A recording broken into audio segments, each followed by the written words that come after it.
things that you'll want to check. Clear your base area of anything that might get in the way during assembly. For this installation, we're installing onto a raised wooden framework to help protect the building from damp and insects. We would always recommend installing on a dry day with a minimum of 2 people.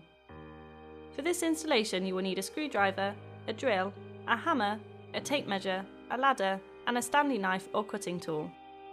Start off by removing the transportation blocks from each of the panels. They're nailed in, so give them a hard knock to remove them. Place the floor panel down onto your prepared base and make sure that the bearers are flush with the supports. You should fit the door first so that you can make sure the hinges are level. Place the front gable down flat and place the door panels within the aperture.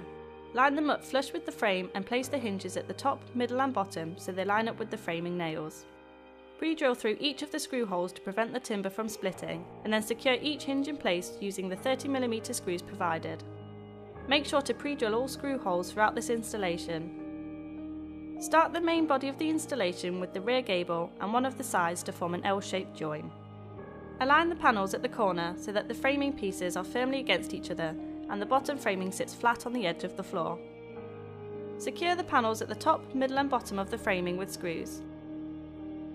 You can now bring in the other side panel and repeat this for the corner framing. Secure the front in the same method, screwing at the top, middle and bottom of each side with 50mm screws. With all the walls up, it's time to work on the roof.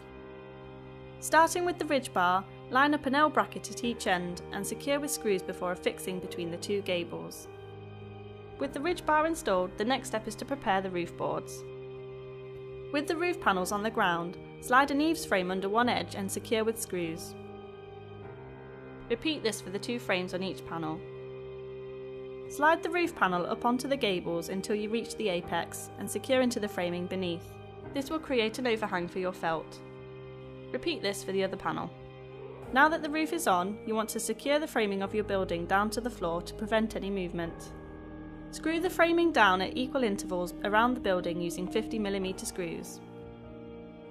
With the felt, either measure the length of your roof with a tape measure, or as we've done here, you can roll it out along the length of your building and cut to size. Use a Stanley knife or cutting tool to cut the felt for a nice clean finish. For this building, you will need 2 strips of equal length as well as the capping felt. Roll the felt out along the roof and position it so that you have at least 2-inch overhang on all sides. Tack the felt at the top 2 corners to prevent any movement and secure them all around, making sure that the felt is pulled firmly to prevent wrinkles. Repeat this for the other side of the roof and then roll out your capping felt. This should overlap your 2 pieces and can then be tacked along the length of the roof on either side. With the roof finished, it's time for the trims.